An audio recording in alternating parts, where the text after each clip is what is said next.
किसी का कल वाले टॉपिक में से अगर किसी किस्म का कोई भी क्वेश्चन आया तो वो पूछ सकते हैं, अगर आप लोगों ने प्रैक्टिस की है तो। वरना फिर स्टार्ट करते हैं नेक्स्ट टाइम।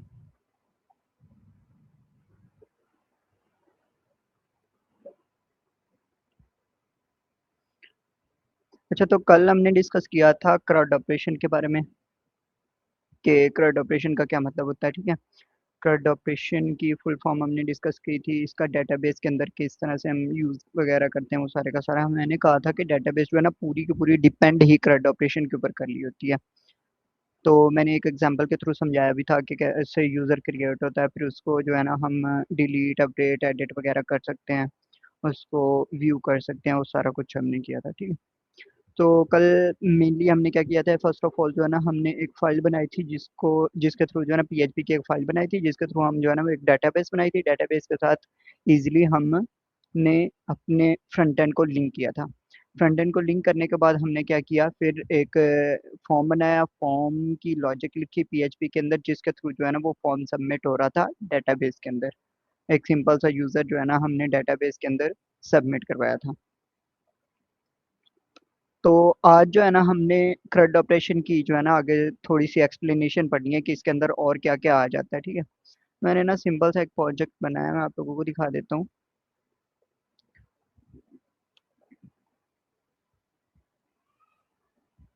स्क्रीन शेयर कर लेता हूँ मैं।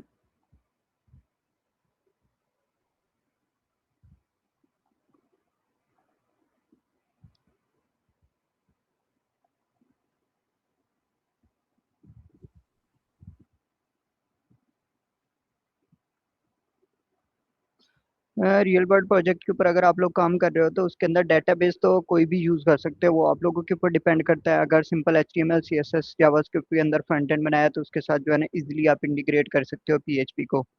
तो PHP with my SQL database use कर सकते हो। अगर रिएक्ट के अंदर प्रोजेक्ट बनाया हुआ है आप लोगों ने नोड के अंदर मोंगो, तो वहाँ पर जो है ना आप इजीली मोंगो डीबी को यूज़ कर सकते हो रिएक्ट नोड एंड एक्सप्रेस के साथ।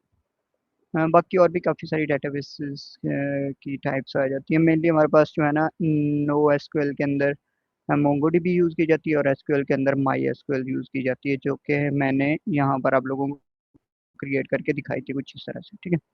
वो आप लोग यूज़ कर सकते हो। अच्छा, मैंने ये सिंपल सा प्रोजेक्ट बनाया। तो यहाँ पर जो है ना अगर हम क्लिक करते हैं, ये मैंने थोड़ा सा जूम किया हुआ इस वजह से ना ये टॉगल मेन्यू आ रहा है। यहाँ पर अगर हम लोग क्लिक करते हैं तो हमारे पास जो है ना एक होम का बटन है, एक यूज़र लॉगिन का है, एक एडमिन लॉगिन का है। अब ये जो यूज़र लॉगिन के ऊपर मैंने क्या किया है, एक छोटा सा फॉर्म लगा दिया जिसके अंदर यूज़र का जो है ना मेल डाल रहा है एंड पासवर्ड डाल रहा है और लॉगिन कर रहा है। ये अगर आप लोगों को कॉन्सेप्ट समझ में आ गया ना, ये जो सिंपल सा आज मैं कॉन्सेप्ट एक्सप्लेन करने लगा हूँ, तो डेटाबेस के साथ पर कनेक्शन की बात कर ली थी, मेन जो है ना वो चीज़ थी ही कनेक्शन के, हमने कनेक्शन किस तरह से डेटाबेस के साथ बिल्ड करना है। उसके बाद दो तीन लॉजिक मैंने एक्सप्लेन किए थे कि किस तरह से हम जो है ना वो यूज़र का डाटा सेंड कर सकते हैं गेट एंड पोस्ट रिक्वेस्ट के थ्रू। एंड देन हमने जो है ना वो थोड़ा बहुत अपना देख लिया गेट एंड पोस्ट के दरमियान डिफरेंस क्या है और रिक्वेस्ट किस तरह से जा रही होती है, और फिर वो डेटाबेस के अंदर हम जो है ना डेटाबेस को कैसे क्रिएट कर रहे होते हैं और उसके अंदर टेबल कैसे बना रहे होते हैं, और टेबल को फिर जो है ना वो फ्रंट एंड के साथ लिंक करके डायरेक्टली फ्रंट एंड से डाटा जो है ना वो अपना डेटाबेस के अंदर कैसे सेंड कर रहे होते हैं, ठीक है। तो यहाँ पर जो है ना हमारे पास सिंपल सा एक यूजर का लॉगिन है। अगर मैं बैक पर जाता हूँ तो यहाँ पर मेरे पास एक नैप बार है, नैप बार के अंदर मैंने ये टॉगल मेन्यू। अब ये टॉगल मेन्यू जो है ना ये मैंने खुद तो क्रिएट नहीं किया, ये मैंने लगाया है अपना कॉन्सेप्ट, शायद आप लोगों ने कहीं पर सुना हो, बूटस्ट्रैप का, ठीक है। बूटस्ट्रैप हमारे पास जो है ना वो एक यूआई लाइब्रेरी है जिसके अंदर हमें बने बनाए कंपोनेंट्स मिल जाते हैं। मैंने यहाँ पर आप लोगों को दिखा देता हूँ। बूटस्ट्रैप 5 अभी इसका जो है ना लेटेस्ट वर्जन 5 है, तो वो आप लोग जो है ना इजीली यूज करके, जिसके अंदर मेरे पास जो है ना अगर फ्रंट एंड के ऊपर आप लोग इतना ज्यादा फोकस नहीं करना चाहते तो वो बने बनाए भी जो है ना हमारे पास कंपोनेंट्स मिल जाते हैं, उनको उठा के अपनी वेबसाइट के अंदर लगाओ और इजीली जो है ना आप लोग यूज कर सकते हो। यहाँ पर अगर मैं सर्च करूँ ना, सर्च बार के अंदर नैव बार, ठीक है, और एंटर प्रेस करता हूँ तो मेरे सामने जो है ना ये बना बनाया एक नया बार आ गया, ठीक है।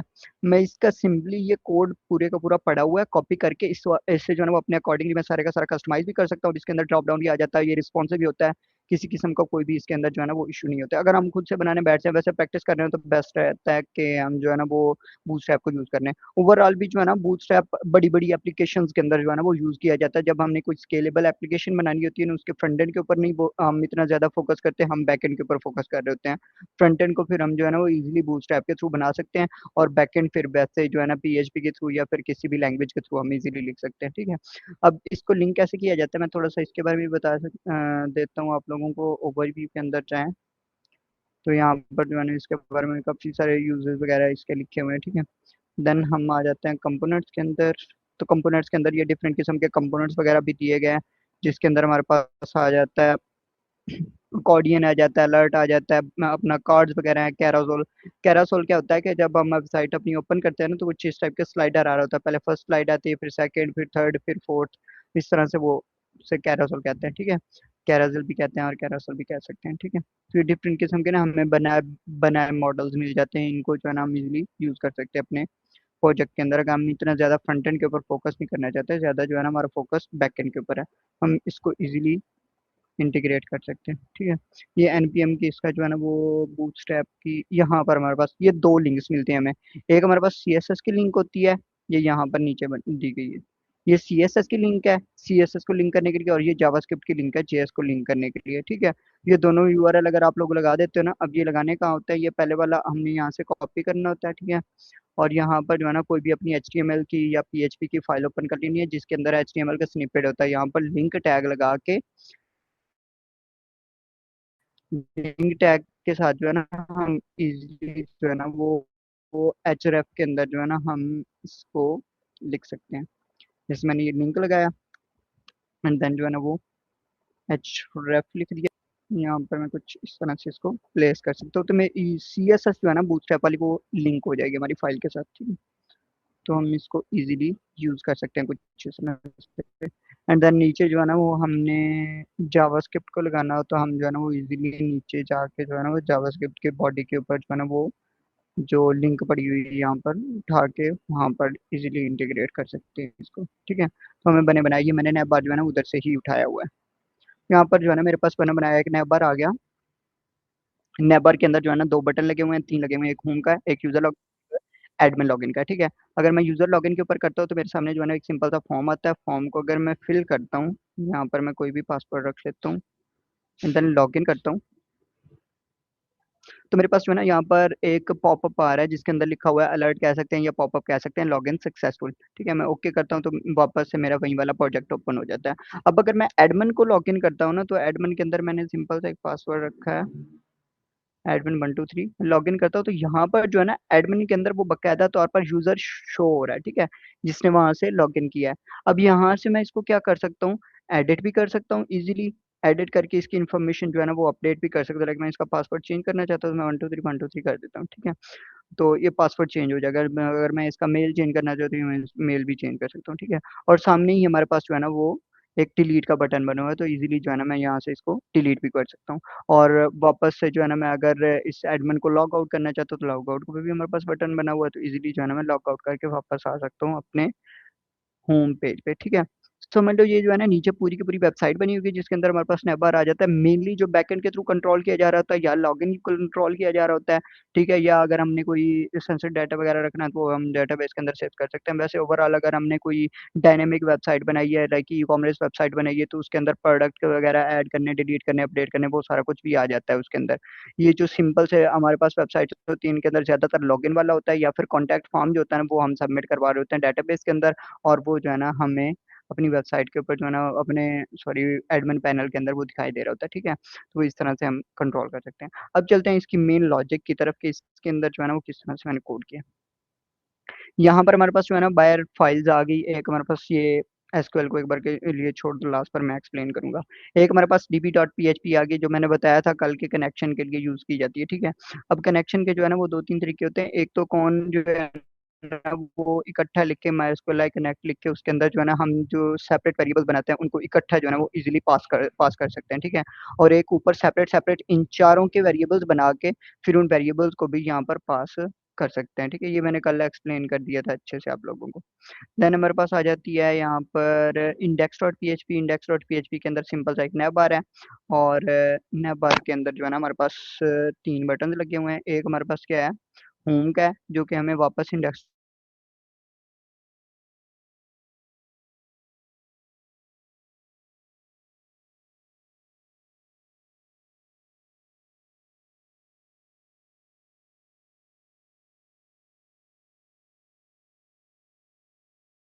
डॉट पीएचपी के ऊपर ही लेकर जाता है, और अपना फाइल के ऊपर रिडायरेक्ट कर रहा है एडमिन फोल्डर के अंदर जो फाइल पड़ी हुई है पीएचपी के ऊपर। तो यहाँ पर जो है ना एचरेफ के अंदर हम वो फाइल दे देते हैं जिस फाइल के ऊपर हमने ना रिडायरेक्ट होना होता है। ठीक है, अब अच्छा, अब नेक्स्ट चलते हैं। तो यहाँ पर जैसे ही मैंने लॉगिन डॉट पीएचपी के ऊपर के अपना क्लिक किया यूजर लॉगिन के ऊपर, तो मेरी कौन सी फाइल कॉल होगी, लॉगिन डॉट पीएचपी। अब लॉगिन डॉट पीएचपी के अंदर सिंपल सी एक जो है ना वो फॉर्म बना हुआ है हमारे पास। ये सिंपल सा छोटा सा फॉर्म है, जो यूजर का जो है ना डाटा यहाँ से, ये मेथड कौन सा रखा हुआ है हमने, पोस्ट, जो मैंने पहले कहीं दफा एक्सप्लेन कर चुका हूँ मैं। मेथड हमने रखा हुआ है पोस्ट, और नीचे जो है ना वो इनपुट्स वगैरह दी गई हैं जिनके अंदर हमारे पास जो है ना वो डाटा होता है सारे का सारा, जिनको हम जो है ना इजीली डेटाबेस के अंदर सबमिट कर पाते हैं। अब डेटाबेस के अंदर डाटा सबमिट कैसे हो रहा है, यहाँ पर अगर मैं देखूँ ना, मेथड हमने कौन सा रखा हुआ है, पोस्ट, और मेथड पोस्ट के साथ जो है ना हमने एक्शन के अंदर अपनी फाइल दी हुई है यूजर लॉगिन डॉट पीएचपी। तो हमारी जो पीएचपी की सारी इस फॉर्म को सबमिट करवाने वाली लॉजिक थी, वो हमने किसके अंदर लिखी हुई है, यूजर लॉगिन डॉट पीएचपी। अब हम वापस चलते हैं यूजर लॉगिन डॉट पीएचपी की तरफ। तो इसको देख लेते हैं। यहाँ पर जो है ना फर्स्ट ऑफ ऑल तो हमने डीबी इंक्लूड कर ली, क्योंकि कनेक्शन तो हमने बनाना ही बनाना है। उसी तरह से जो मैं पहले दिन से आप लोगों को कहता आ रहा हूँ कि जो है ना हमने दो वेरिएबल बना लेने हैं, उनके अंदर जो भी यहाँ से डाटा होगा वो वहाँ पर हम उन वेरिएबल्स के अंदर स्टोर करवाएंगे। फिर एसक्यूएल की एक क्वेरी रन करेंगे, जो कि हमारा जो है ना वो डाटा जाके इंसर्ट करेगी किस टेबल में, यूजर वाले टेबल में, विद मेल एंड पासवर्ड, और उनकी वैल्यूज जो भी होंगी वो वहां पर जाके इंसर्ट कर देगी। फिर मैंने कहा कि अगर किसी किस्म का कोई भी, अगर सही से कनेक्शन भी बन जाता है, एसक्यूएल क्वेरी भी रन हो जाती है, तो हमने एक अलर्ट के अंदर प्रिंट करवा देना है कि लॉगिन सक्सेसफुली।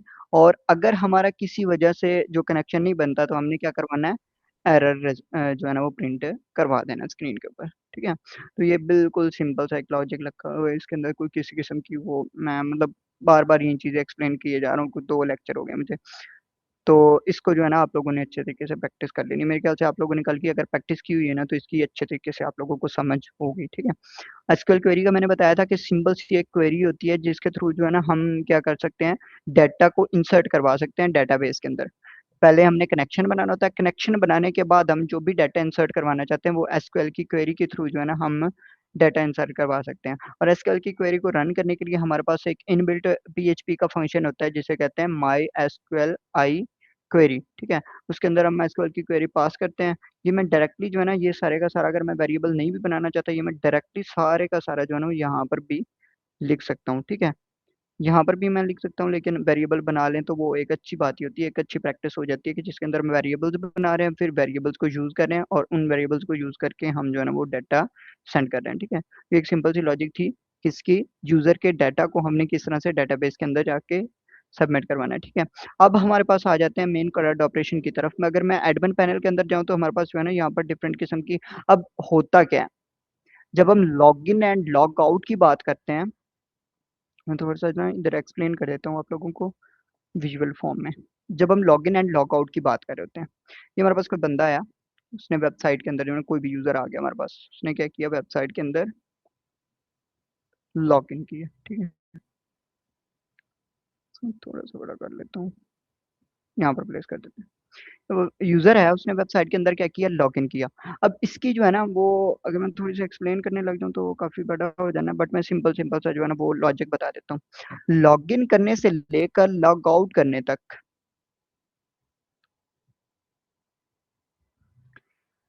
कुछ गलत ही लिखा गया, बट ठीक है। लॉगिन करने से लेकर, पहले उसने लॉगिन किया, फिर उसने क्या करना है, लॉग आउट करना है। लॉगिन कर जब करता है ना, तो उसकी एक सेशन आईडी क्रिएट हो जाती है। क्या क्रिएट हो जाती है, सेशन आईडी।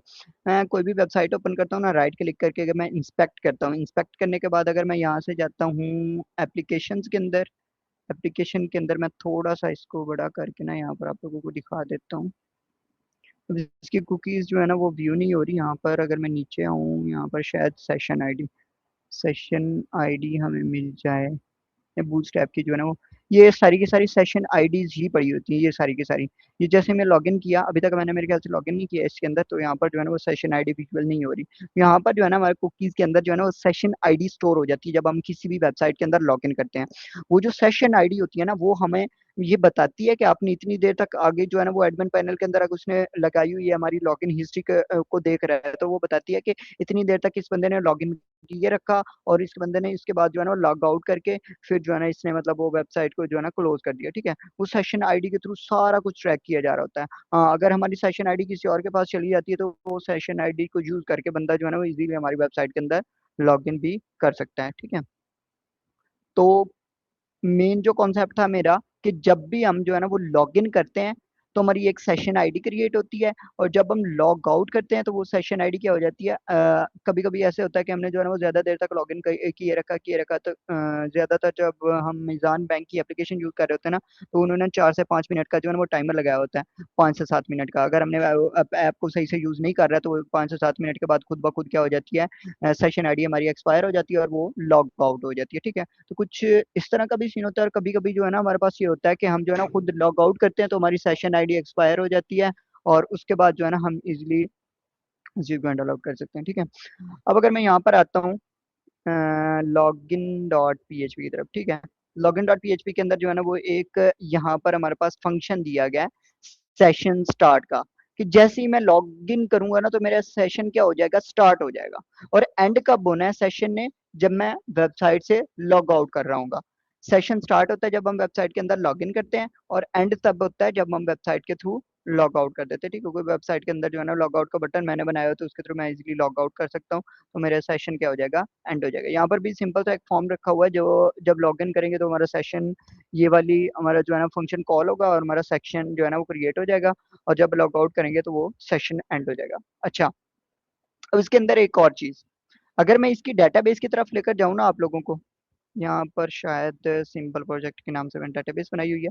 यहाँ पर जो है ना एक यूजर का टेबल बना हुआ है, यूजर के टेबल के अंदर आता हूँ ना, यहाँ पर जो है ना वो सारे के सारे यूजर हमारे क्या हो रहेंगे, स्टोर हो रहेंगे। ठीक है, उसके बाद अगर मैं आता हूँ ना इसकी ऑथराइजेशन की फाइल के अंदर, ऑथराइजेशन की फाइल के अंदर हमारे पास यहाँ पर एक यूजर नेम भी दिया गया है और पासवर्ड भी दिया गया है। अगर हम ये वाला यूजर नेम और ये वाला पासवर्ड यूज करते हैं तो हम एडमिन को लॉगिन कर सकते हैं। अगर हम ये वाला यूजर नेम और पासवर्ड यूज नहीं करते तो हम एडमिन के अंदर लॉगिन नहीं कर सकते। मैं एडमिन लॉगिन के नीचे जो है ना वो बटन बना हुआ है, उसके ऊपर हमारे पास कौन सी फाइल अपना कॉल हो रही है, यहाँ पर हमारे पास बटन लॉगिन का। ठीक है, तो यहाँ पर टाइप इसके अंदर सबमिट रखी हुई है, और जैसे ही ये सबमिट करता है तो हमारे पास जो है ना वो एक्शन के अंदर हमने दी हुई है admin auth dot PHP. Auth का मतलब होता है ऑथराइजेशन। अब दो दो किस्म की टर्म्स यूज हो रही होती हैं, ऑथराइजेशन होती है और एक अथेंटिकेशन होती है। जो ऑथराइजेशन होती है वो क्या करती है, हमारा जो यूजर नेम एंड पासवर्ड है उसको मैच करती है जो डेटाबेस के अंदर यूजर नेम एंड पासवर्ड पड़ा हुआ है उसके साथ। अगर वो मैच हो जाता है तो हमारी ऑथराइजेशन वाला लेवल कंप्लीट हो जाता है, देन हमारी शुरू हो जाती है अथेंटिकेशन। ऑथेंटिकेशन का क्या मतलब है कि जैसे मैंने अभी लॉग इन किया अपने एडमिन पैनल के अंदर, वहां पर जाकर मैंने देखा तो वहां पर मुझे एक्सेस मिली है कि मैं यूजर्स को क्या कर सकता हूँ, देख सकता हूँ, उन्हें अपडेट कर सकता हूँ, एडिट कर सकता हूँ, और डिलीट करके लॉग आउट भी कर सकता हूँ। ठीक है, तो ये मुझे एक्सेस मिली हुई है, इसे कहते हैं अथेंटिकेशन। और जो ऑथराइजेशन है वो किसके अंदर आ जाती है कि मैंने जो है ना अपने यूजर को क्या करना है, लॉग इन करना है। उसके लिए मेरे यूजर का डाटा डेटाबेस के अंदर पहले क्या होना चाहिए, सेव होना चाहिए।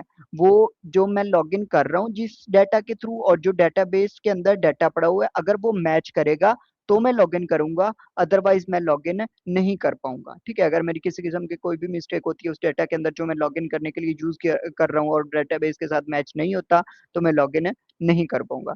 इसे कहते हैं अथेंटिकेशन। और जो ऑथराइजेशन होती है वो अगर जब मैंने लॉग इन कर लेना है तो वहां पर हमारे पास जितनी एक्सेस मिली हुई है वहां पर मैं क्या क्या कर सकता हूँ, तो वो ऑथराइजेशन के अंदर आ जाता है। तो यहाँ पर हमने कौन सी फाइल का कॉल किया है, ऑथराइजेशन, एडमिन की ऑथराइजेशन के लिए।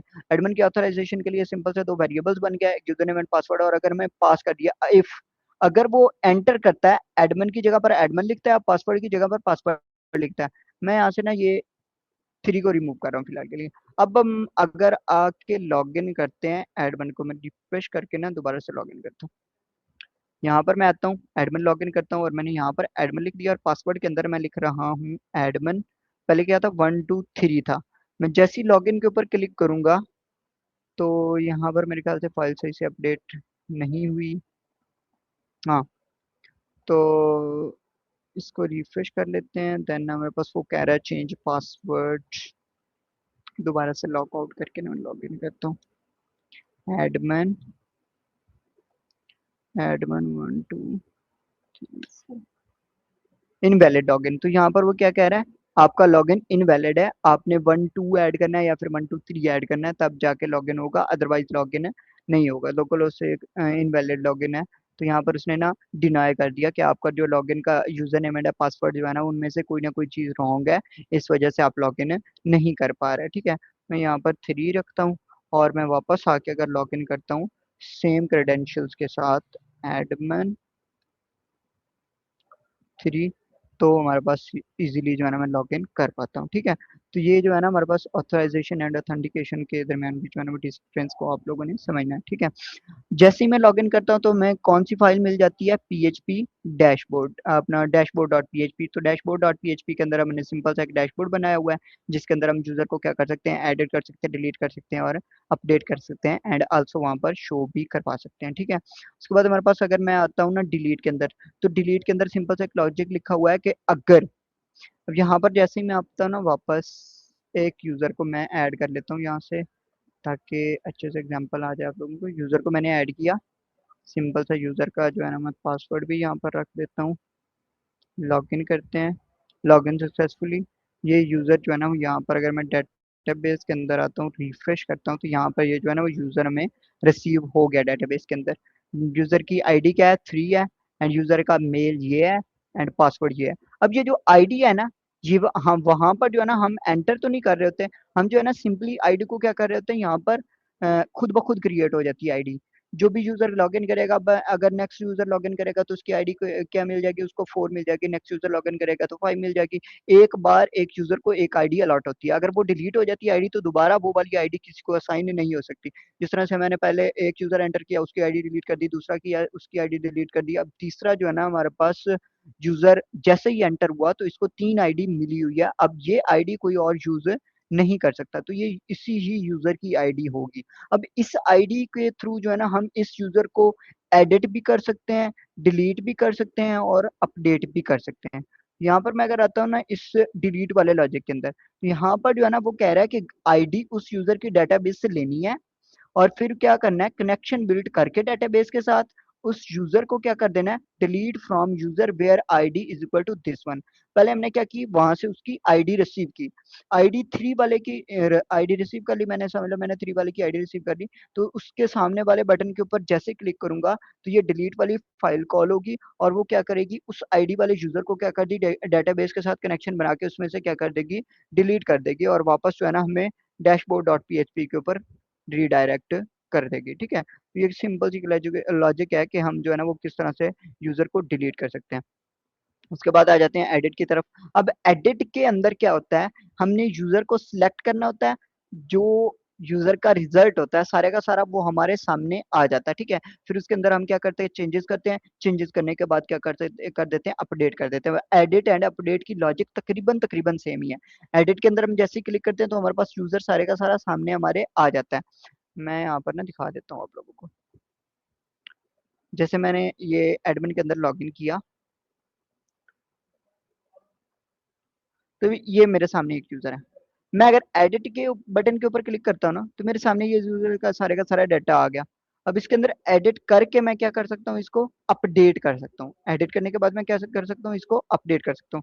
तो 2 काम हो रहे हैं, एक एडिट का काम हो रहा है और ये एक अपडेट का काम हो रहा है। अब इनके अंदर क्या लॉजिक है वो भी समझ लेते हैं। फर्स्ट ऑफ ऑल तो सेशन क्रिएट होगा जैसे ही मैं लॉगिन करूंगा। ठीक है, देन हमारे पास सेशन क्रिएट होने के बाद क्या हो गया, हमारा जो एडमिन पैनल है उसकी लोकेशन जो है ना हमारे पास आ जाएगी। एडमिन लॉगिन हमने कर लिया, सारे का सारा कर लिया। अब हम आते हैं मेन एडिट की लॉजिक की तरफ। ठीक है, अब गेट जो है ना रिक्वेस्ट, उसके थ्रू जो है ना हम यूजर की आईडी को क्या करेंगे, रिसीव करेंगे। यहाँ पर जो है ना जैसे मैं एडिट के ऊपर क्लिक करता हूँ ना, ये ऊपर यूआरएल के अंदर गेट रिक्वेस्ट क्या करती है, यूआरएल के अंदर डाटा को दिखा देती है। ठीक है, तो गेट रिक्वेस्ट के अंदर आईडी इक्वल टू क्या है, 3 है। तो आईडी मेरी जो है ना वो गेट रिक्वेस्ट के थ्रू क्या हो जाएगी, मुझे रिसीव हो जाएगी। अब उसके ऊपर मैंने क्वेरी चलानी है कि उस आईडी के अंदर जो डाटा पड़ा हुआ है मैंने उसके साथ करना क्या है। अब आईडी के अंदर जो डाटा पड़ा हुआ है वो मैंने एक रिजल्ट वेरिएबल बनाया। आईडी के अंदर डाटा जो भी पड़ा हुआ है पहले अपना डेटाबेस के साथ कनेक्शन बनाया। उस आईडी वाले डाटा को क्या कर लिया, सिलेक्ट कर लिया।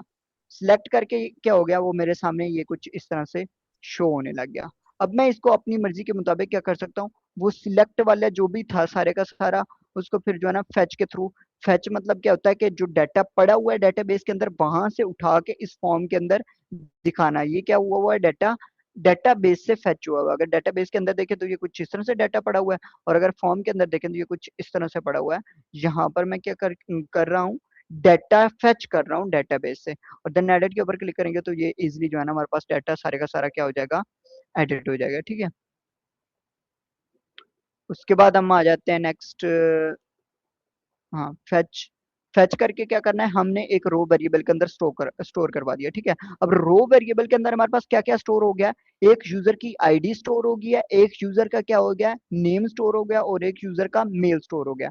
हमने भेजा क्या था, यहाँ पर हम अगर आते हैं ना ये यूजर लॉगिन के अंदर, तो हमने दो चीजें यहाँ से भेजी थी, एक मेल भेजा था, सॉरी एक पासवर्ड भेजा था, अपना मेल एंड पासवर्ड। तो ये किस हमारे पास वेरिएबल के अंदर जाके स्टोर हो रहा है, एडिट के अंदर। अब अगर हम आते हैं तो ये रो वेरिएबल के अंदर वो सारे का सारा जो भी डाटा था वहां से फैच होकर आके स्टोर हो गया। अब रो के थ्रू जो है ना हम इस डाटा को डिस्प्ले करवा सकते हैं। जैसे हम नीचे आए, हमने क्या करवाया, रो डाटा के अंदर जो मेल है उसको यहाँ पर इस इनपुट के अंदर डिस्प्ले करवा दिया, और रो डाटा के अंदर जो पासवर्ड है उसको हमने यहाँ पर इस इनपुट के अंदर क्या कर दिया, डिस्प्ले करवा दिया इजीली। ठीक है, और उसके बाद अगर हम उसके अंदर कुछ चेंजेस करेंगे तो हम क्या कर सकते हैं, इसको अपडेट कर सकते हैं। और एक्शन के अंदर हमने कौन सी फाइल कॉल की हुई है, अपडेट डॉट पीएचपी। जैसे ही हम बटन के ऊपर क्लिक करेंगे तो हमारा यूजर क्या हो जाएगा, अपडेट हो जाएगा इजीली। ठीक है, हमें यहाँ से लॉगआउट करता हूँ, बल्कि जो है ना एक और चीज देख लेते हैं।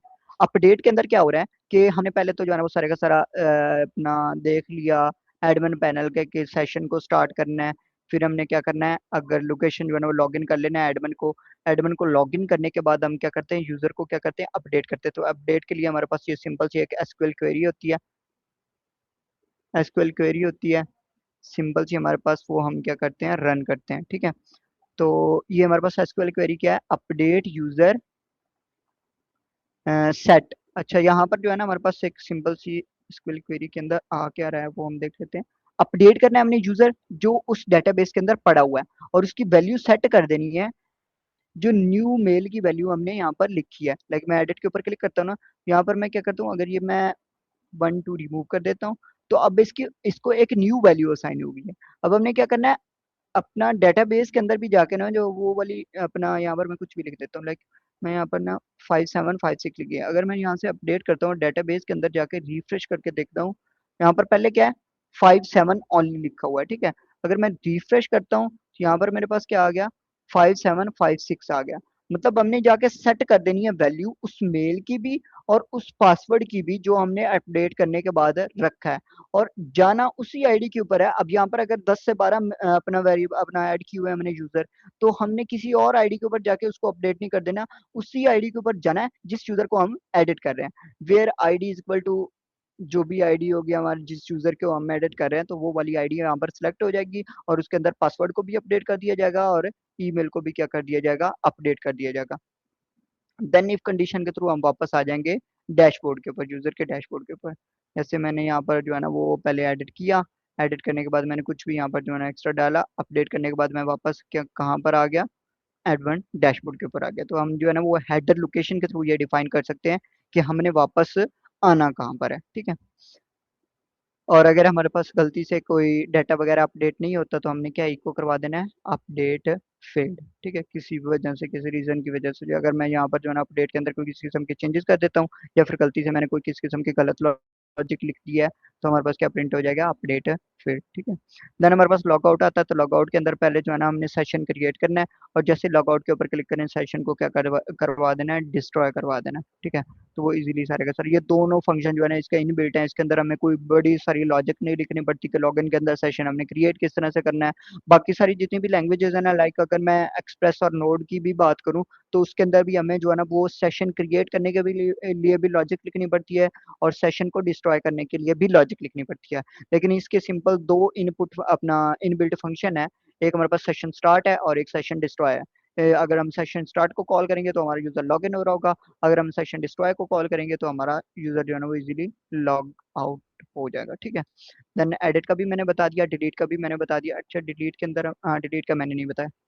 तो डिलीट के अंदर हम सेम जो है ना वो आईडी वाले यूजर को उठाएंगे, और हम क्या रन करेंगे, एक एसक्यूएल क्वेरी रन करेंगे, delete from user where ID is equal to this one. जिस आईडी के सामने जो बटन लगा हुआ है, लाइक मैंने ये आईडी जो है ना तीन की अपना सेलेक्ट की हुई है ना, यहाँ पर आईडी के सामने जो बटन लगा हुआ है, अगर मैं इसके ऊपर क्लिक करूंगा तो आईडी 3 क्या हो जाएगी, डिलीट हो जाएगी। अगर मैंने और भी यूजर ऐड किए हुए हैं तो उनकी आईडीज को भी सिलेक्ट करके हम क्या कर सकते हैं, इजीली डिलीट कर सकते हैं। तो ये एक सिंपल सा छोटा सा एक प्रोजेक्ट था जिसके अंदर जो है ना सिंपल सिंपल से लॉजिक यूज हो रही थी कि हम लॉगिन किस तरह से कर सकते हैं, लॉगिन करके फिर यूजर का अपना डाटा जो होता है उसको मैनिपुलेट किस तरह से कर सकते हैं, लाइक हम उसे डिलीट किस तरह से कर सकते हैं, अपडेट किस तरह से कर सकते हैं, एडिट किस तरह से कर सकते हैं, और व्यू किस तरह से कर सकते हैं। और एक एडमिन का सारा सेशन हम किस तरह से क्रिएट करते हैं, फिर लॉग आउट करने के ऊपर उसका सेशन कैसे एंड होता है, वो सारा कुछ हमने यहाँ पर इस लेक्चर के अंदर देखा है। ठीक है।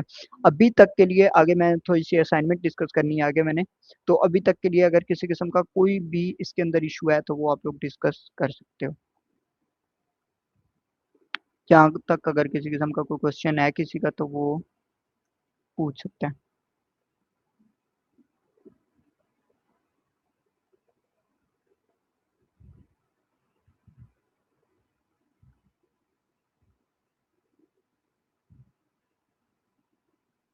अगर किसी किस्म का कोई क्वेश्चन है किसी का तो वो पूछ ले।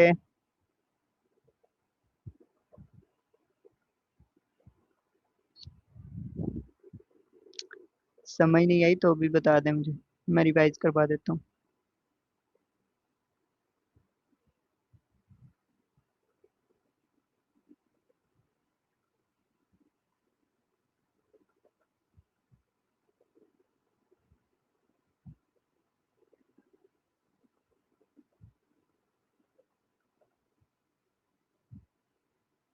अच्छा, जिसकी आज ये फर्स्ट क्लास है, फर्स्ट अब 3 वीक्स मिस करके फर्स्ट क्लास, चलें फर्स्ट क्लास की जगह अपना देखनी है ना, वो सारे का सारा आईकोड गुरु के चैनल है यूट्यूब का, वहाँ पर सारे का सारा कंटेंट रिकॉर्डिंग वगैरह सारा कुछ पड़ा हुआ है, तो वहाँ पर जाके आप लोग उसको एक्सेस कर सकते हो। वैसे ये हमारी जो गूगल शीट है ना, इसके ऊपर अगर आप लोग आए ना तो यहाँ पर सब टीचर्स के जो है ना ये वीक 1 से लेकर वीक अब थर्ड मेरे ख्याल से चल रहा है हमारा, फोर्थ फोर्थ चल रहा है, तो फोर्थ तक यहाँ पर जो है ना ये सेशन रिकॉर्डिंग के यूट्यूब लिंक आप लोगों को मिल जाएंगे। ठीक है।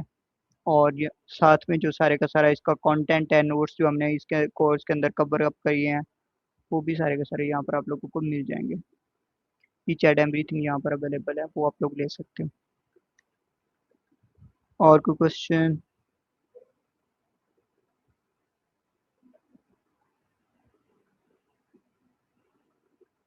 इसका लिंक चाहिए, चले मैं शेयर कर देता हूँ लिंक इसका।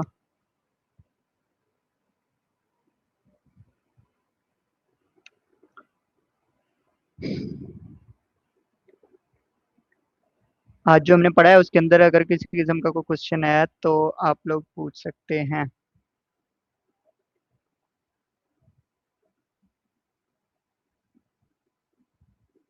एडिट एंड डिलीट बटन कैसे लिंक हुए, मैं कर लेते हैं discuss. Edit and delete button कैसे लिंक हुए। मैं यहाँ पर आता हूँ ना डैशबोर्ड के अंदर। ठीक है। डैशबोर्ड के अंदर यहाँ पर हमारे पास दो बटन बने हुए हैं। किधर गया है? ये एडिट का है और ये हमारे पास है डिलीट का। ठीक है। एडिट के ऊपर जो है ना हम पूरी की पूरी लॉजिक, ये मेरे ख्याल से बीच में से मैं मिस कर गया, मैंने को नहीं बताया एडिट एंड डिलीट का। अच्छा, एडिट फाइल को एक्सप्लेन किया है, और एडिट हो किस तरह से रहा है या डिलीट किस तरह से हो रहा है वो सारे का सारा मैंने को नहीं एक्सप्लेन किया। चलें वापस आ जाते हैं डैशबोर्ड डॉट पीएचपी के अंदर। और यहाँ पर जो है ना हमने क्या करना है, वो जो भी डाटा फैच होगा वो हमने क्या करवा देना है, यहाँ पर शो करवा देना है। ठीक है। ईमेल भी शो करवा देना है, आईडी भी शो करवा देनी है, और पासवर्ड भी शो करवा देना है। ठीक है। फिर जो है ना हम edit.php को कॉल कर रहे होंगे और उसके साथ साथ जो आईडी है वो यहाँ पर हमारी शो हो जाएगी। और जैसे ही हम एडिट के ऊपर क्लिक करेंगे ना, सारे का सारा जो डाटा है ना वो हमारे सामने इनपुट्स के अंदर आ जाएगा, एक टेबल की फॉर्म में जो है ना वो इनपुट्स के अंदर हमारे पास आ जाएगा, ठीक है। और अगर हम डिलीट के ऊपर क्लिक करेंगे तो हमारी कौन सी फाइल कॉल हो रही होगी, डिलीट डॉट पीएचपी, जो कि हमने लॉजिक को तो एक्सप्लेन कर लिया, मैंने एक्सप्लेन कर दिया कि डिलीट के अंदर जो है ना हमारी एसक्यूएल क्वेरी रन हो रही होती है ये वाली, और जो यूजर होता है वो इजीली डिलीट हो जाता है, ठीक है। और एडिट के अंदर भी जो है ना हमारी ये वाली एसक्यूएल क्वेरी रन हो रही होती है, और वो सिलेक्ट करके यूजर को क्या कर देते हैं, वहां पर शो करवा देते हैं। एंड देन शो करवाने के बाद हमारे पास क्या होता है, ये वाली एसक्यूएल क्वेरी रन हो रही होती है, और शो करवाने के बाद ये यूजर को क्या करती है, वहां से डिलीट कर देती है, और सॉरी अपडेट कर देती है। और डिलीट के अंदर हम आए तो ये वाली एसक्यूएल क्वेरी रन हो रही होती है, और इसको यूजर जो है ना वो इसके थ्रू अपना डिलीट हो जाता है।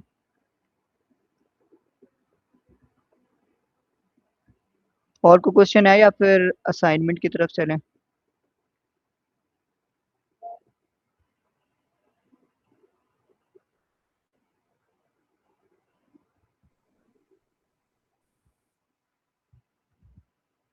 कोई रिएक्शन वगैरह तो दे दें, अगर कोई कुछ किस्म किस्म का कोई क्वेश्चन नहीं है तो हम असाइनमेंट की तरफ चलते हैं। चलें असाइनमेंट को देख लेते हैं। स्लैग के अंदर आ जाते हैं, यहाँ पर पिन के अंदर से अपनी असाइनमेंट को निकाल लेते हैं।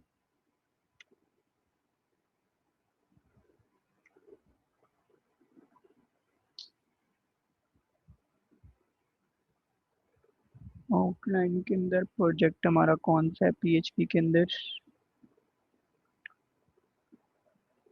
अजी ये ना सिंपल सा एक प्रोजेक्ट है, यहाँ से कॉपी करके ना इधर पेस्ट करके यहाँ पर डिस्कस कर लेते हैं इसको।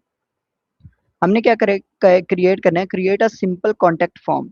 कुछ भी ज्यादा क्रिएट नहीं करना है, एक सिंपल सा बेसिक फ्रंट एंड के थ्रू ना जो है ना फॉर्म कहीं से, जैसे मैंने आप लोगों को आज बताया है कि बूटस्ट्रैप के थ्रू जो है ना हम बने बनाई चीजें ले सकते हैं, तो बूटस्ट्रैप के ऊपर चले जाना, उसको लिंक कर लेना अपने HTML के अंदर, और वहां से जो है ना फॉर्म आप लोग इजिली उठा सकते हो, ठीक है। या फिर फॉर्म तो बनाना होता ही होगा अभी तक जो है ना HTML के अंदर, तो फॉर्म एक सिंपल सा बनाना है, सिंपल सा कॉन्टेक्ट फॉर्म बनाना है, और उसको सेंड करना है पीएचपी के स्क्रिप्ट के थ्रू। कहाँ पर सेंड करना है, डेटाबेस के अंदर। जब वो डेटाबेस के अंदर सबमिट हो जाए तो हमने क्या मैसेज डिस्प्ले करवाना है, थैंक यू का एक सिंपल सा मैसेज डिस्प्ले करवा देना है, ठीक है। और हमारे पास ऑप्शन क्या आ जाता है, store form data form in database table. Database के अंदर ये ऑप्शनल भी नहीं है, ये आप लोगों ने करना जरूर है, ठीक है। ऑप्शनल में से मैं निकाल देता हूँ इसको, ये जरूर करना है आप लोगों ने, मैंने करवाया हुआ है, ठीक है। यहाँ पर वो कह रहे हैं कि जो है ना हमने एक सिंपल सी क्रिएट करना है, कॉन्टैक्ट फॉर्म क्रिएट करना है। कॉन्टैक्ट फॉर्म क्रिएट करके उसको सेंड करवाना है स्क्रिप्ट के थ्रू, जो है ना वो सेंड करवाना है अपने डेटाबेस के अंदर। और जब वो डेटाबेस के अंदर सेव हो जाएगा तो हमने एक सिंपल सा थैंक यू मैसेज प्रिंट करवाना है।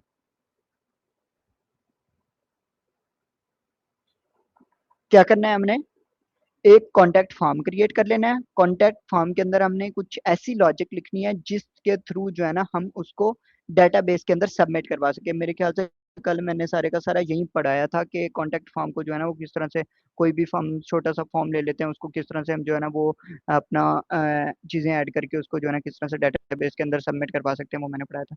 ये इस टाइप का प्रोजेक्ट होना है। ये हमारे पास एक कॉन्टैक्ट फॉर्म है। कॉन्टैक्ट फॉर्म के अंदर मैं कुछ भी फिल कर लेता हूँ, और यहाँ पर जो है ना वो ABC मैंने लिखा, सेंड किया, मेरे पास एक थैंक यू का मैसेज प्रिंट हो गया। और अगर मैं यहाँ पर आता हूँ फॉर्म की अपना डेटाबेस के अंदर कॉन्टैक्ट फॉर्म, तो यहाँ पर एक टेबल है कॉन्टैक्ट के नाम का, इसके अंदर जो है ना ये हमें डाटा सारे का सारा रिसीव हो गया। बस एक सिंपल सा ये प्रोजेक्ट बनाना है आप लोगों ने। एक फॉर्म होगा, फॉर्म को सबमिट करने पर क्या हो रहा होगा, जैसे ही मैं फॉर्म के अंदर कोई इन्फॉर्मेशन पुट करता हूँ, सेंड करता हूँ, तो मेरे पास एक थैंक यू मैसेज प्रिंट होना चाहिए, ठीक है। इस टाइप का एक छोटा सा फॉर्म बनाना है आप लोगों ने।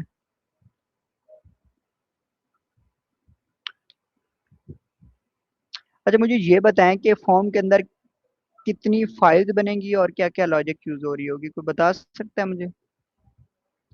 टोटल फाइल्स कितनी बनेंगी, एक तो हमारे पास फ्रंट एंड के लिए बनेंगी, एक बैक एंड के लिए बनेगी, और एक हमारे पास क्या होगी, एक एसक्यूएल की फाइल भी हम बना सकते हैं, जिसके थ्रू हम डेटाबेस क्रिएट कर रहे होंगे, टेबल्स क्रिएट कर रहे होंगे, और फिर जो है ना हम इसके इजीली उसको क्या कर रहे होंगे, सबमिट करवा रहे होंगे डेटाबेस के अंदर।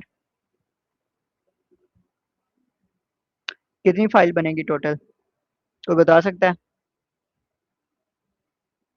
अनम्यूट नहीं करना चाहते तो बता दें चैट के अंदर, अदरवाइज अनम्यूट करके भी आप लोग को बता सकते हैं। ये क्या नाम है, तारिक अजीज।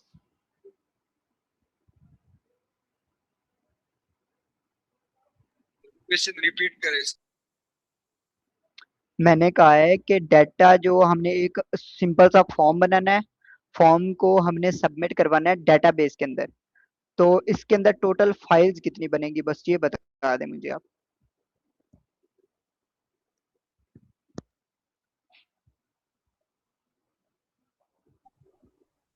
जी सर।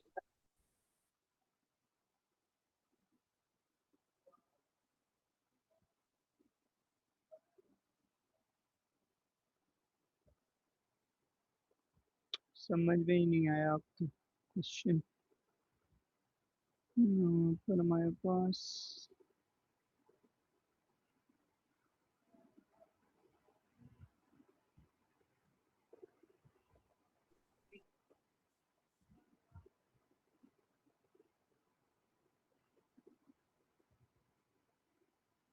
किसी और को अगर क्वेश्चन समझ में आया तो वो बता दे काइंडली। एक HTML की बनेगी, एक CSS की बनेगी और एक PHP की बनेगी।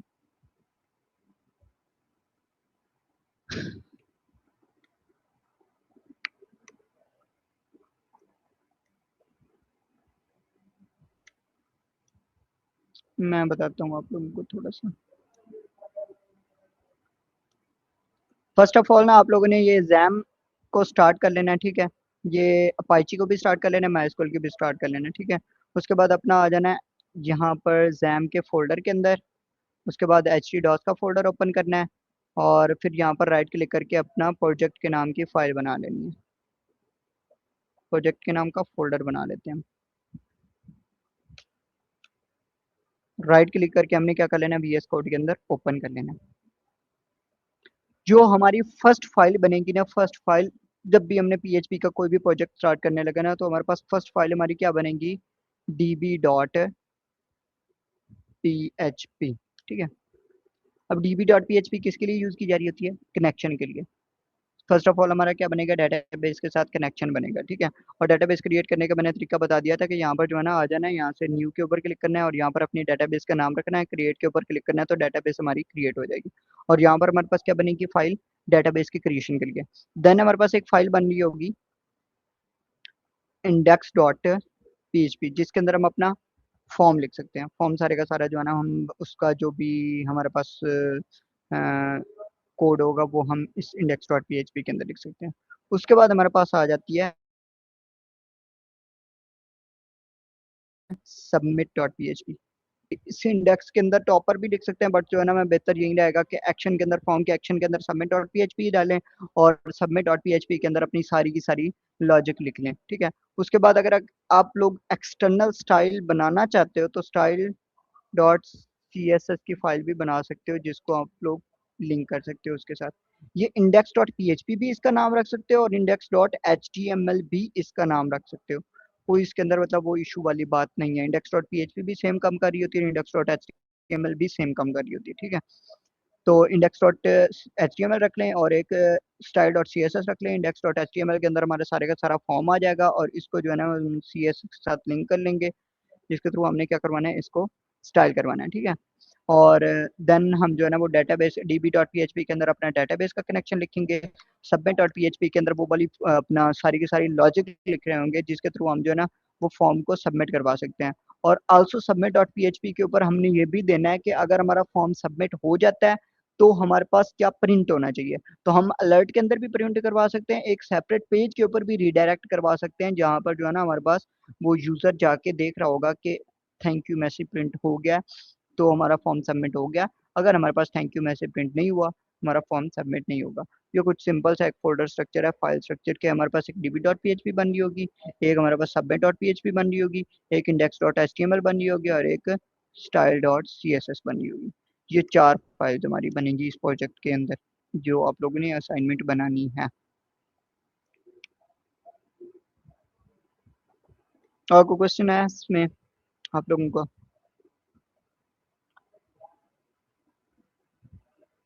वैसे होने चाहिए थे, काफी सारे क्वेश्चन होने चाहिए थे।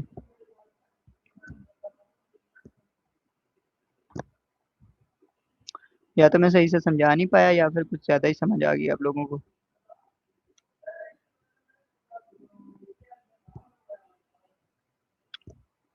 अगर किसी किस्म का कोई क्वेश्चन आया तो वो पूछ लें, या फिर कनेक्शन बना के दिखा दूं डेटाबेस के साथ।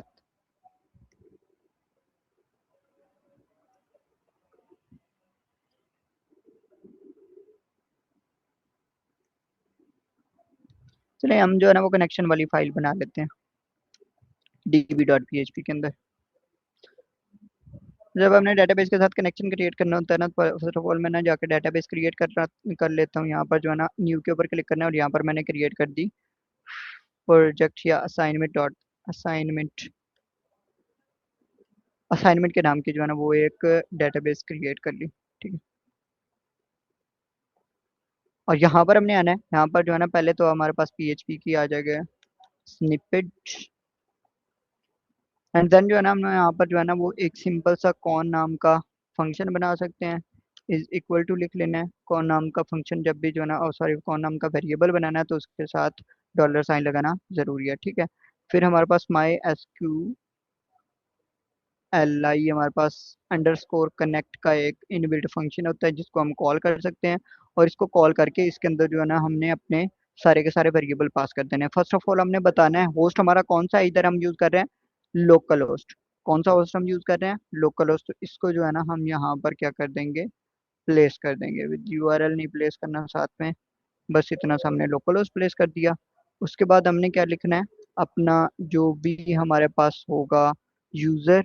यूजर लोकल होस्ट का क्या होता है, डिफॉल्ट पर यूजर हमारे पास रूट होता है, वो लिख लेना है। एंड देन हमने क्या करना है,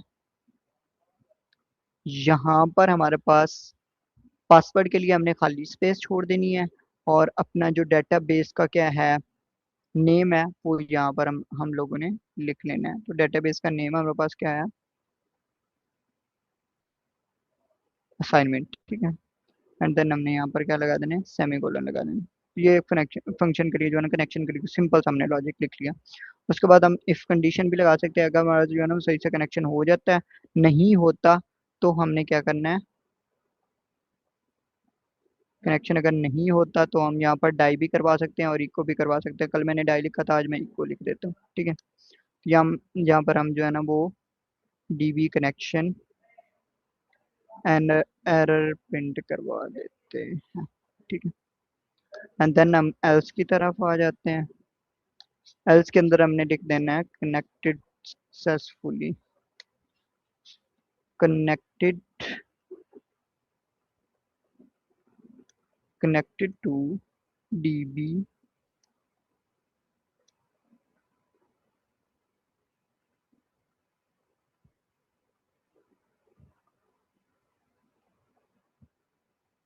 सक्सेसफुली।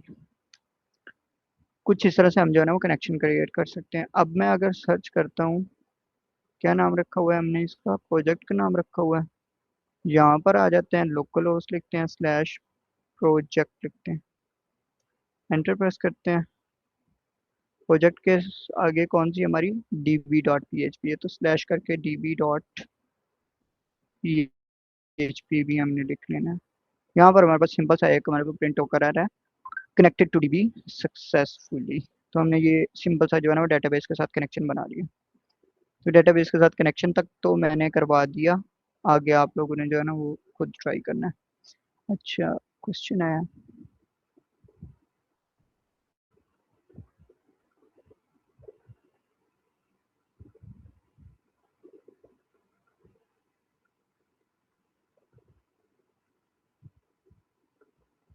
बिल्कुल कर सकते हैं, इम्प्लीमेंट कर सकते हैं। आप लोग सेपरेट कर सकते हैं, सेपरेट भी कर सकते हैं। और जो पहले आप लोगों ने HTML CSS JS का प्रोजेक्ट बनाया हुआ है उसी के नीचे जो है ना, बेशक वो जो लॉगिन का पॉपअप आ रहा था ना, उसके अंदर लॉगिन के ऊपर क्लिक करते थे, जो हमारे पास यूजर नेम एंड पासवर्ड मांग रहा था, वो उसको भी उसी फॉर्म को जो है ना वो सबमिट करवा के थैंक यू का मैसेज प्रिंट करवा सकते हैं आप लोग, जो वहाँ पर पॉपअप के अंदर शो हो रहा है।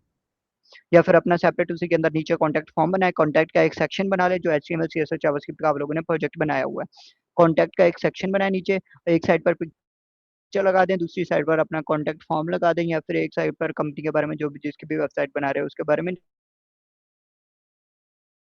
और दूसरी साइड पर जो है ना वो साथ में नीचे अपना आप लोग लिख सकते हो, कॉन्टेक्ट फॉर्म बना सकते हो। फिर अपना लॉजिक लगा के जावास्क्रिप्ट के थ्रू, अपना सॉरी पीएचपी के थ्रू उसे क्या करवा सकते हो, डेटाबेस के अंदर इजीली सबमिट करवा सकते हो। कोई इशू नहीं है, उसी के अंदर भी लिखते हैं। अगर आप लोग सेपरेट बनाना चाहते हो तो सेपरेट भी आप लोग बना सकते हो। और अगर लाइव करना है ना तो किसी भी वेबसाइट, जब आप लोगों ने ये कंप्लीट प्रोजेक्ट बना लेना है ना, तो यहाँ पर जो है ना वो सर्च कर लेना है इन्फिनिटी फ्री। अगर आप लोग फ्री होस्टिंग की तरफ जाना चाहते हो, इस वेबसाइट को ओपन कर लेना है। ये पहले नंबर पर वेबसाइट आएगी। अपनी वेबसाइट को अगर फ्रीली होस्ट करना चाहते हो तो ये बेस्ट वेबसाइट है। रजिस्टर के ऊपर क्लिक करेंगे ना तो आप लोगों के पास कुछ साइन इन का पॉपअप आएगा और अपनी रजिस्ट्रेशन आप लोगों ने कंप्लीट कर लेनी है। मैं ना इस मेल के थ्रू नहीं करता, मैं दूसरे मेल के थ्रू कर लेता हूँ लॉगिन। इन्फिनिटी फ्री की तरफ आ जाते हैं। रजिस्टर कर लेना है आप लोगों ने। जब ये कंप्लीट प्रोजेक्ट बना लो उसके बाद की बात मैं कर रहा हूँ, क्योंकि आज आप लोगों का बैकएंड भी कंप्लीट हो गया तो फ्रंट एंड पहले कंप्लीट हो गया था। तो एक कंप्लीट वेबसाइट आप लोगों ने बना के उसको जो है ना वो होस्ट करने के लिए मैं आप लोगों को बता रहा हूँ कि इन्फिनिटी पर चले जाना है और वहाँ पर आप लोग इजीली होस्ट कर सकते हो अपनी वेबसाइट को, वो भी फ्री में। डोमेन भी मिलेगी आप लोगों को और होस्टिंग भी मिलेगी।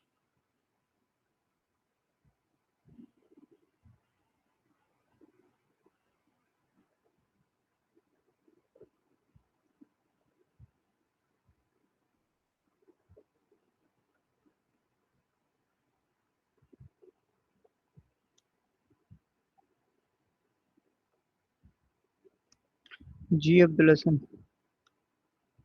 ये कुछ इस तरह से अगर खोलोगे ना तो यहाँ पर जो है ना क्रिएट अकाउंट के ऊपर क्लिक करके, जैसे मैंने ये 2-3 अकाउंट पहले क्रिएट किए हुए हैं, तो आप लोग जो है ना वो क्रिएट करके, क्रिएट करने के बाद जो है ना मैनेज के ऊपर क्लिक करोगे तो कुछ इस टाइप का आ जाएगा। यहाँ पर आप लोगों ने चले जाना है ये फाइल मैनेजर के अंदर।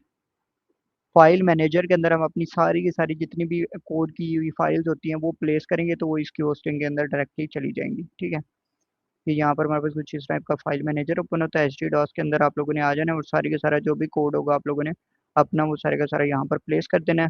एंड देन यहाँ से जो है ना जैसे ही हम ये, जैसे मैंने ये वाली डोमेन ली हुई है, इसको हम जैसे ही सर्च करेंगे ना तो हमारी वेबसाइट क्या हो जाएगी, हमें नज़र आ जाएगी। ठीक है, ये यहाँ पर मैंने वैसे ही बाय द वे एक एज एन एग्जांपल आप लोगों को दिखाया है।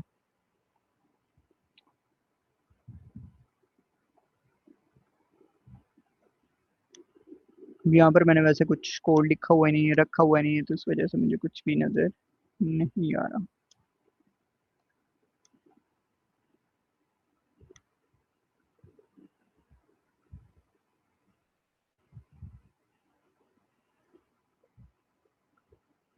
असाइनमेंट इसी टॉपिक में से होगी का क्या मतलब है? नहीं, जो PHP का मैंने बताया है ना, पहले एक्सप्लेन कर दिया से बूस्टर।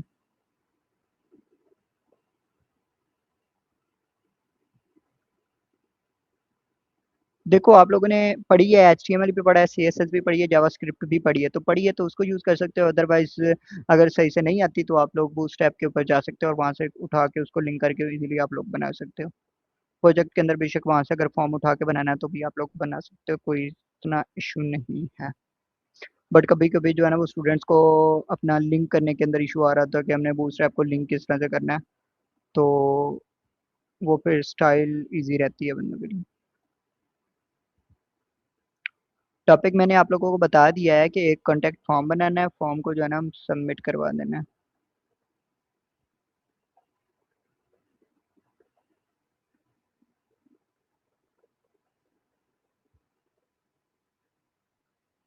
बेहतर तो यही है कि PHP की जो है ना वो एक सेपरेट फॉर्म बना के सेपरेट ऐप को क्रिएट करके उसके अंदर डाल के उसके लिंक प्रोवाइड कर दो।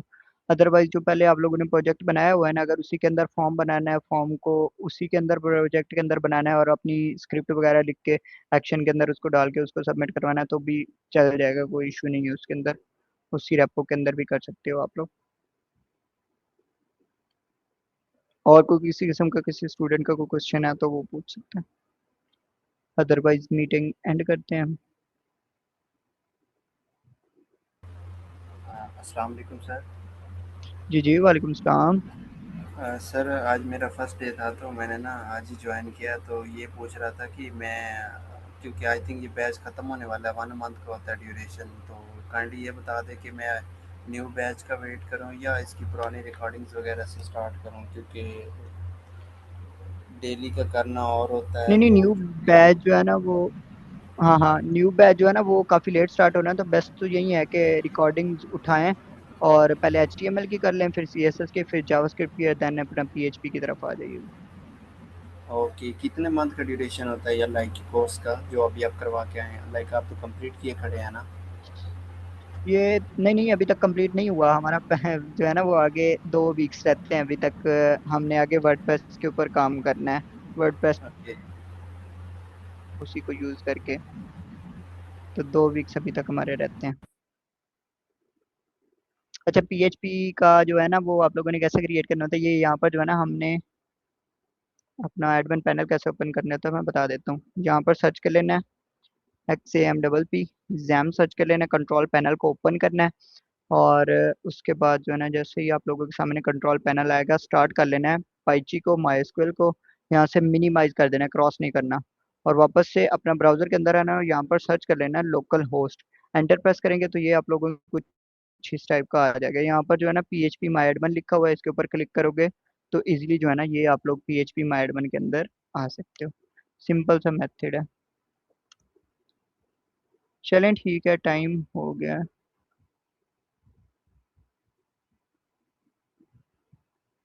देखते हैं अभी मैम असाइनमेंट फाइल ग्रुप में शेयर होगी या नहीं होगी। चलें ठीक है, थैंक यू एवरीवन, सेशन को एंड करते हैं हम।